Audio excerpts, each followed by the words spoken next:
Assalamualaikum warahmatullahi wabarakatuh. Bismillahirrahmanirrahim. Alhamdulillahirabbil alamin. Wala haula wala quwata illa billahil aliyyil azim. Allahumma shalli wa sallim wa barik ala sayyidina Muhammadin wa ala alihi wa sahbihi ajma'in, amma ba'da. Selamat malam, salam sejahtera untuk kita semua. Dan mudah-mudahan kita semua selalu diberi kewarasan akal dan hati, karena dengan bekal kewarasan akal dan hati kita akan bisa membedakan mana kebenaran, mana kesalahan. Para sahabat semuanya, pada kesempatan kali ini saya akan menanggapi pernyataan daripada Ustadz Abdus Somad beberapa hari yang lalu, tepatnya 2 hari yang lalu, tanggal 11 September 2024, yang dilansir di YouTube Hai Guys, ya. Dan ada 4 poin yang akan saya tanggapi. Namun sebelum saya tanggapi, saya katakan bahwa UAS ini lagi mendem Habib. Ya. Tanggapan yang pertama, pernyataan dari Ustadz Abdus Somad mengatakan bahwa polemik nasab yang hampir berjalan 2 tahun ini dikhawatirkan akan membuat orang benci terhadap Islam dan keturunan Nabi Muhammad Sallallahu Alaihi Wasallam. Jelas, ya, Ustadz Abdus Somad ini tidak bisa memilah mana Habib, mana Islam, tidak bisa memilah, karena pandangan saya bahwa Habib itu tidak ada hubungan sama sekali dengan Islam, ya, dan mengakui Habib sebagai keturunan Nabi Muhammad SAW itu juga bukan bagian dari ajaran Islam, tidak. Jadi sekali lagi, antara Habib dan Islam ini tidak ada hubungannya sama sekali. Dan justru, ya, Ustadz Abdus Somad perlu diketahui bahwa adanya polemik nasab ini akan membuat orang lebih cinta lagi terhadap Islam, membuat seseorang ini lebih cinta lagi terhadap keturunan Nabi Muhammad SAW. Sehingga masalah polemik nasab ini harus diteruskan sampai sejelas-jelasnya. Kenapa saya mengatakan bahwa polemik nasab ini justru membuat seseorang ini lebih cinta terhadap Islam, lebih cinta terhadap keturunan Nabi Muhammad SAW, karena selama ini, ya, Islam ini diacak-acak oleh habaib. Keturunan Nabi Muhammad SAW ini diacak-acak oleh para habaib, yang mana mereka selalu mengaku sebagai keturunan Nabi, akan tetapi tindak perilakunya, ucapannya, doktrinnya ini sama sekali tidak mencerminkan sebagai keturunan Nabi Muhammad SAW. Ya. Habaib mengatakan bahwa 70 kiai, satu Habib yang bodoh ini lebih mulia daripada 70 orang alim atau 70 kiai yang alim. Ini jelas bertentangan dengan dalil Al-Quran, dengan dalil hadis. Ya, ini ranahnya ke ilmu. Jadi Allah Subhanahu wa Ta'ala itu memuliakan derajat, meninggikan derajat seseorang itu karena ilmu. Yarfa'illahu alladhina amanu minkum walladhina utul ilma darajat. Dan Nabi Adam pun ini derajatnya ditinggikan oleh Allah lebih mulia, lebih tinggi daripada malaikat. Kenapa? Karena ilmu. Wa 'allama Adamal asma'a kullaha tsumma aradahum 'alal malaikati faqala anbi'uni bi asma'i haula'i in kuntum shadiqin. Jelas. Ya. Saya tanya kepada UAS lah, ya, apakah doktrinasi daripada habaib satu Habib yang bodoh lebih utama, lebih mulia daripada 70 kiai itu ajaran Islam? Kalau ajaran Islam, mana dalilnya? Enggak ada. Enggak ada. Makanya ini yang saya katakan, habaib ini justru mengacak-ngacak Islam. Fakih muqaddam diunggul-unggulkan sampai rela mereka para habaib mengatakan fakih muqaddam itu 70 kali mi'raj, Isra mi'raj. Ya, loh, Nabi saja 1 kali. Tidak ada satupun makhluk Allah kecuali Nabi Muhammad yang bisa sampai ke Sidratul Muntaha. Lah kok fakih muqaddam dikatakan sampai 70 kali. Apakah ini ajaran Nabi? Apakah ini ajaran Islam? Tentu orang yang punya pikiran waras, akal yang waras, hati yang jernih mengatakan jelas tidak. Ini loh yang saya katakan bahwa doktrinasi daripada habaib ini justru mengacak-ngacak Islam. Kemudian mayoritas para habaib ini membentengi tubuhnya dengan selalu berkoar-koar mengeklaim dirinya bahwa dia itu sebagai cucu Nabi, dan di sisi lain ucapannya ini tidak mencerminkan sebagai keturunan Nabi, suka melaknat, suka menghina pemimpin, suka menghina institusi pemerintahan, suka berkata-kata kotor dan lain sebagainya. Ya. Oleh karenanya justru polemik nasab ini adalah ingin mengembalikan Islam yang rahmatan lil alamin, Pak Abdus Somad, ingin mengembalikan kemuliaan keturunan Nabi Muhammad Shallallahu Alaihi Wasallam dari tangan-tangan orang yang tidak bertanggung jawab, yang selalu mengaku sebagai keturunan Nabi Muhammad Shallallahu Alaihi Wasallam. Itu loh Ustaz Abdus Somad. Jangan mendem lah. Jadi kalau mendem itu ya pikirannya ini tidak waras, tidak bisa memilah gitu loh. Terus lagi ya. Jadi Habib dan Islam itu tidak ada hubungannya. Habaib itu baik ucapannya, tindakannya, ajarannya ya jauh dari rahmatan lil alamin, sedangkan Islam wa ma arsalnaka illa rahmatan lil alamin. Sedangkan Islam ini adalah agama yang rahmatan lil alamin.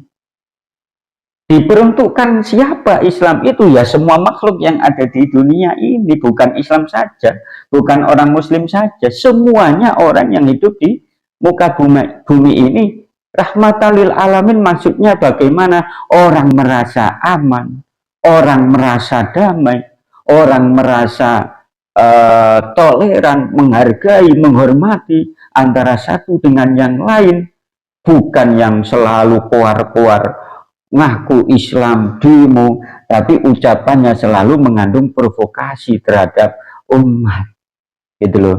Jadi sebaliknya habaib itu bukan rahmatan lil alamin untuk alam, tapi Islam ini rahmatan lil alamin. Ini menunjukkan bahwa Habib dan Islam tidak ada hubungannya, jauh, nggak ada, Ustadz Abdus Somad. Itu yang pertama. Yang kedua, Ustadz Abdus Somad di dalam channel Haides pada tanggal 11 September 2024 hari Rabu, dia mengatakan pertama menolak Habib, nanti lama-lama menolak Islam. Jadi ini UAS ini sepertinya, ini kata-kata ini menurut saya adalah sangat jahat sekali. Kenapa? Karena menghubungkan atau mengkorelasikan antara Habib dan Islam, seolah-olah Habib ini adalah sebuah ajaran yang harus diketahui dalam Islam, padahal antara Habib dan Islam tidak ada hubungannya, gitu loh ya. Justru kalau masalah Habib ini dibiarkan, banyak orang yang ragu-ragu terhadap Islam, banyak orang yang berbondong-bondong menolak Islam, dan itu realitas sekali Pak Ustadz Abdus Somad. Ya, saya contohkan begini, ketika Pak Rizik Syihab itu mengatakan atau menghina terhadap Kiai Haji Abdurrahman Wahid, presiden kita yang keempat, dengan dengan menghina buta mata, buta hati, atau ketika Pak Rizik Syihab ini menghina, merendahkan pemerintah kita, institusi kita, presiden kita, pasti orang itu bertanya-tanya terhadap hatinya. Lu masa Islam itu begini? Lu masa orang yang katanya cucu Nabi itu begini? Orang yang asalnya yakin dengan Islam melihat perkataan dari Pak Rizik Syihab ini jadi ragu, dan bahkan justru akan dia yakin keluar dari Islam. Contohnya lagi, Bahar bin Smith. Bagaimana kita tahu Pak koar-koarnya Bahar bin Smith? Pasti orang ketika melihat ucapan dari Bahar bin Smith, Ja'far Shadiq, orang Islam bertanya-tanya, bahkan agama lain pun bertanya-tanya, masa Islam begitu? Akhirnya jadi ragu. Atau yang non-muslim lihat itu, yang asalnya mau masuk Islam lihat begitu, lah kok Islam kok keras begitu ya, tidak toleran, akhirnya nggak jadi. Jadi apa yang Anda katakan Pak Ustadz Abdus Somad ini paradok dengan realitas yang ada, ini loh. Itu yang kedua ya. Yang ketiga, Ustadz Abdus Somad mengatakan ibarat memakan semangkok bubur panas. Orang tidak langsung memakannya dari tengah, namun terlebih dahulu makan dari pinggir mangkok. Ini sebenarnya ibarat yang tidak pas untuk dikorelasikan dengan masalah polemik nasab. Justru apa yang dikatakan oleh Ustadz Abdus Somad, ibarat tersebut, itu menunjukkan orang itu waras. Sedangkan orang yang menganggap bahwa polemik nasab ini adalah sebagai bentuk menebarkan kebencian, ini tidak waras, jadi tidak pas. Ya orang waras itu ya kalau ada makanan, tidak bubur saja, makanan panas saja, yaitu dari pinggir, cari yang dingin, itu orang waras. Justru ya Pak Ustadz Abdus Somad, justru polemik nasab ini kalau dibiarkan, para habaib ini dibiarkan, maka masyarakat ini menganggap Islam itu ibarat buah durian. Kalau saya bisa ibaratkan seperti buah durian. Kalau orang tidak tahu buah durian, ya luarnya itu kan banyak durinya, dan saya yakin orang yang belum pernah merasakan buah durian itu suka pun tidak, melihat saja nih tidak mau. Karena apa? Oh pasti itu buah yang nggak enak karena luarnya banyak durinya, pasti dalamnya tidak. Itu semacam itu, padahal dalamnya itu luar biasa enaknya. Islam itu agama yang bagus, dan luarnya ini dikotori oleh perbuatan oleh para habaib, ya, sehingga kalau dibiarkan, orang itu lama kelamaan tidak malah dekat terhadap Islam, menjauh,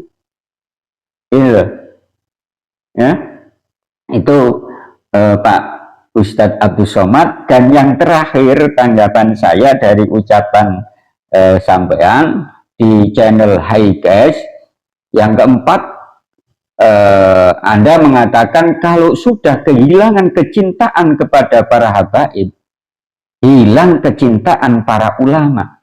Lama-lama ketika Islam dihina, dia cuek aja. Hati-hati, ini sedang menggerogoti. Lagi-lagi ucapan dari Ustadz Abdul Somad ini adalah paradoks. Ya, paradoks dengan realitas yang ada. Semestinya ucapan dari Ustadz Abdul Somad ini ya diperuntukkan untuk para habaib lah. Ya. Jadi antara habaib dengan ulama ini tidak ada korelasinya.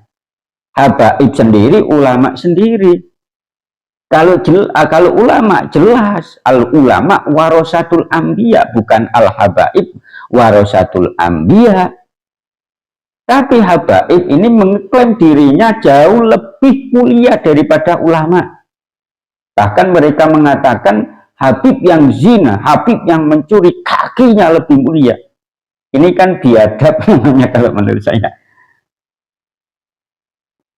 Ya, jadi tidak ada hubungannya, tidak ada korelasinya antara habaib dan ulama. Kalau ulama jelas pewaris para nabi, dan jelas di dalam dalil-dalil Al-Quran maupun hadis ini memuliakan ulama.